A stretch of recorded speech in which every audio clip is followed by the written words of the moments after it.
Welcome back नाजरीन। क्लासर साहब, अभी इससे पहले हम बात कर रहे थे फैसल वाडा साहब से और उनसे भी यही पूछने की कोशिश की जा रही थी कि ये जो रिहाई हुई है बुशरा बीबी की, इसके पीछे क्या है? क्या वाकई हुकूमत और इस्टेब्लिशमेंट अब थोड़ी सी ईज़ ऑफ हो गई है इस 26वीं तरमीम के बाद और अब उन्होंने सोचा है सियासी टेम्परेचर जो है वो नीचे लाया जाए?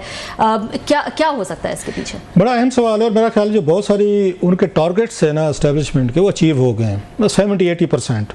उन्हें अगर 20% रहने चाहिए, थोड़ी सी ठुक ठाक मतलब ठाप हाथ चलती रहनी, डांग सोटा पॉलिटिक्स में, इतना तो उनको देना चाहिए। मतलब क्या क्या उनके मेन उनके ऑब्जेक्टिव्स क्या थे कि खान साहब जो हैं उनको जेल में डालना था, उन्होंने जेल में डाल दिया।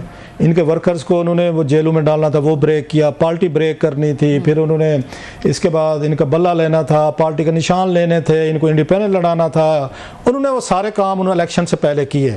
फिर इलेक्शन के बाद उन्होंने करना था कि जनाब खान साहब इलेक्शन ना लड़ सके। टारगेट थे ना, 1 by 1 आप चलते होते हैं। एस्टेब्लिशमेंट का एक अपना स्टाइल है चलने का, वो यही होता था कि एक एक टारगेट लेते जाएं। वो इलेक्शन तक है, तो इलेक्शन में भी खान साहब नहीं लड़ सके। अच्छा, वहाँ पे अगर वो उनकी पार्टी क्लेम करते कि हम जीते हैं, बहुत सारा हमें नज़र भी आता है, तो भी उनकी हुकूमत नहीं बनने दी गई, सिर्फ उनको KPK में हुकूमत दी गई। उनकी तमाम मतलब मार धाड़, उनके जलसे जुलूसों के बाद भी हुकूमत बना बनू के उन्होंने कैम कर ली। अच्छा, उनकी खान साहब की कोशिश थी कि IMF की डील ना मिले, IMF की डील भी मिल गई। उनका ये था कि जनाब के यहाँ पे SCO की कॉन्फ्रेंस थी, वो खान साहब ने वो उनके बकौल वो ख़राब करने की कोशिश की, उन्होंने वो भी करा ली। उन्होंने तरमीम थी वो भी करवा ली। काजी फैज़ साहब के बाद उन्होंने अलहदा जुडिशरी भी लगवा ली। अब की बहुत बड़ा कोई ऐसा चैलेंज रह नहीं गया जो खान साहब बहर आके उनको तंग कर सकते हैं, प्रॉब्लम दे सकते हैं। सो एक चीज़ तो हम ये कह सकते हैं कि एज ए उसको कॉन्फिडेंस उसको कहते हैं, CBMs कहते हैं जो कॉन्फिडेंस बिल्डिंग। जी मैया, जो उन्होंने कहा ना पहले इसको तौर पे करते हैं कि बुशरा साहब जेल में हैं, इनको रिलीज़ करके देखते हैं कि जनाब कि कैसे होता है। मेरा अभी भी ख्याल है कि ये चीज़ें ऐसे नहीं होती, इत्तेफाक पे चीज़ें नहीं होती। वो गॉडफादर नावल है ना मारे पुजो का, बड़ा खूबसूरत है। उसमें डॉन जो है ना वो उसमें वीटो कोरिलियन, तो वो एक बड़ी खूबसूरत बात कहता है। वो कहता है मैं इत्तेफाकात पे नहीं बिलीव रखता है। इवन अपने बेटे के बारे में कहता है मुखालफों को कि अगर मेरे बेटे पे आसमानी बिजली भी गिरी तो मैं इसको इत्तेफाक नहीं समझूंगा, मैं समझूंगा तुम मेरे दुश्मनों में मिलकर कोई बिजली के साथ साजिश करके मेरा बेटा मारा है। सो सम टाइम ये इत्तेफाकात आपको समझ नहीं। अब ये इत्तेफाक नहीं है, कोई नहीं मानेगा कि बुशरा साहब जो इतने सख्त जिन्होंने ज़बान इस्तेमाल की थी, उन्होंने आर्मी चीफ साहब को, DGISI साहब को, DGC को, सबके बारे में कहा था कि जनाब आपकी खैर नहीं है। खान साहब भी कहते रहे।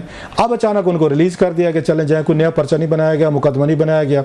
उनका भी बड़ा इंटरेस्टिंग चीज़ है कि पेशावर जाना, बहुत लोग उनकी पार्टी के अंदर से बात हो रही है, वो इसको वीकनेस के तौर पर देख रहे हैं।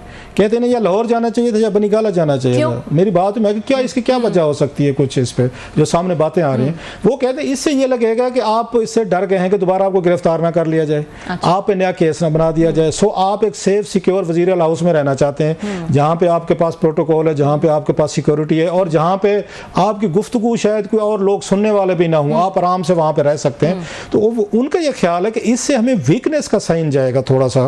कि बुशरा साहबा ने अपना जो उनका पंजाब है, अपना घर है पंजाब में, वहां पे नहीं गए। बनीगाला में घर था, वहां नहीं गए, तो उनको क्या ऐसे उनको थी। और कुछ दिनों बाद आप देखेंगे, मेरा ख्याल है, मैं रीडिंग कि पेशावर KPK से आवाज़ें उठना शुरू हो जाएंगी। जो मुखालफीन है इनके, ANP है, पीपल्स पार्टी है, दीगर हैं, वो मेरा ख्याल है 2-4 दिन के बाद वो कोई बात करेंगे कि देखें जनाब कि ये फिर आपके सरकारी वसाइल हैं। ये खान साहब भी तो ये करते थे, इनकी पार्टी भी तो ये कहती होती थी ना कि फ़लाँ सरकारी वसाइल यूज़ कर रहा है, या फ़लाँ बंदा किस कैपेसिटी में एक सरकारी एक उसमें वज़ीर आला हाउस में रह रहा है, एनेक्सी में रह रहा है, उनकी सिक्योरिटी या जो भी चीज़ें, ये क्वेश्चन उठेंगे। अभी नहीं करेंगे, फौरी तौर पर वो नहीं करेंगे, मतलब लोग जो हैं, लेकिन किसी स्टेज पे इनके मुखालफीन जो है ना, मेरा ख्याल है बुशरा साहबा का ये पेशावर जाना, वहाँ पर रहना, ये सारे प्रोटोकॉल चीज़ें, मुझे लगता है कुछ दिनों बाद ये इशू रेज करेंगे। उससे पहले शायद बुशरा साहबा जो है शिफ्ट कर जाए, लाहौर चली जाएँ,